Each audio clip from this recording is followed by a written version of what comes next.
This week's show has been made possible with the continued support of Alpha Affiliates, where webmasters can earn up to 50% rev share.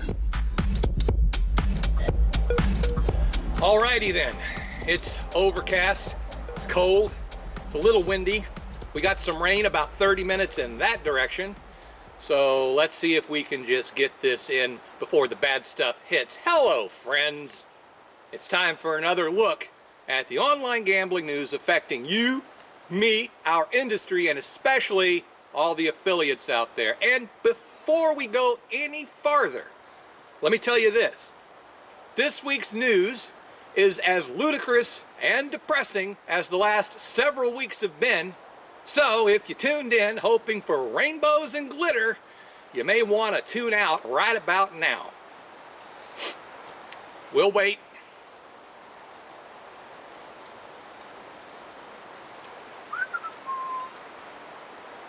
Alrighty, now that the serious folk are the only ones left, here we go. Starting in the GPWA forums, where a recent headline was creating quite a stir. It read, UKGC set to impose new restrictions on gambling operators. Hooray, more restrictions. And the article goes on to detail that the commission is looking to implement a £100 monthly loss limit for all British players. Now, I don't have to tell any of you left watching that such stupidity would be an end to our business in the United Kingdom. And reactions from GPWA members were swift and direct. A stupid idea from an inept operation that's lost touch with reality, but I paraphrase. Hold on a minute though. Upon further review, it's not actually the UK Gambling Commission that is pushing this idea. It's the stupid, inept, out-of-touch people at the Social Market Foundation. And they have merely suggested that the UKGC put their £100 monthly loss limit in place, to which the Commission replied, well, think about it. Of course, affiliates were not the only ones up in arms over this absurdity. The Betting and Gaming Council, which, as we've covered on previous programs, represents the operator's best interest, they also chimed in, citing the massive amount of protections and checks already in place and calling the proposed limit arbitrary and randomly low. And for the first time in a long time, I agree with them. Still, who knows what the UKGC will do in this case, or what they're really thinking, and what their true motivations are.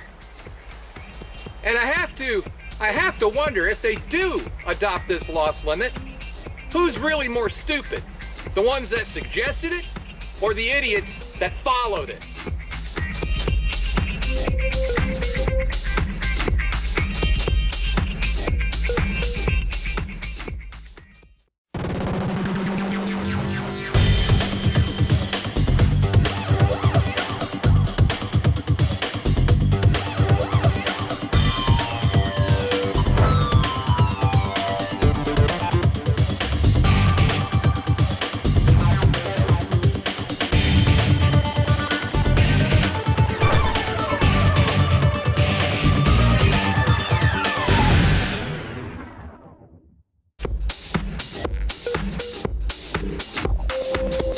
Before we return to this week's shitstorm and bitch session, here's some good news.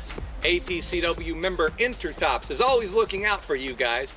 They want to help their webmasters convert more traffic, and since their Halloween special just wrapped up, they are rolling out their brand new $120,000 Harvest Fund contest, where $30,000 in weekly prizes is once again up for grabs for players, plus another $1,000 final drawing once the promotion ends on November 30th. For details, creatives, or to join the program, visit affiliate.intertops.eu. Now, let us return to the UKGC and something I mentioned at the close of the first half of the show, their motivations behind many of their most recent moves. From where I stand, it certainly looks as if they are more concerned about protecting their jobs rather than doing their jobs.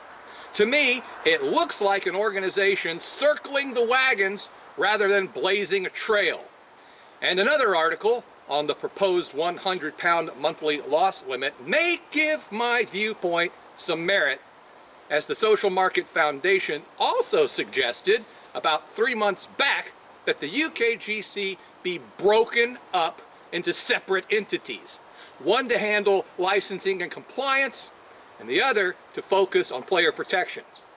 Perhaps the UKGC doesn't like that idea. Perhaps that's part of the reason why the Commission has such a knee-jerk reaction to some of their critics. Perhaps that's why the Commission recently published their National Strategic Assessment, touting their works and accomplishments, such as the suspension or revocation of gambling licenses, security audits, compliance assessments, investigating suspicious betting activity, and producing over 3,000 intelligence reports.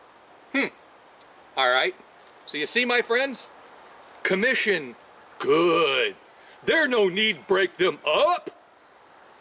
And all of this finger pointing, and all of the blame game, and all of the shameless self-promotions come right before the review of the UK Gambling Act is set to be published next year.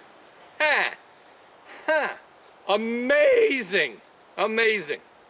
So maybe next week's show will be less depressing. Maybe we'll have some sunshine. Maybe I'll fart a rainbow and cough up some glitter for you. I don't know. Everything's on the table. But I wouldn't hold my breath. God willing, I'll see you then. I'm just gonna back out of the shot now. Here I go. Going. Gone.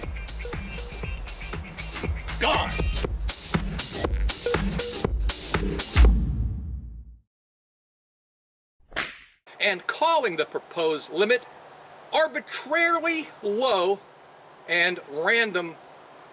Well, made it all the way there and that up. That's good stuff. Okay.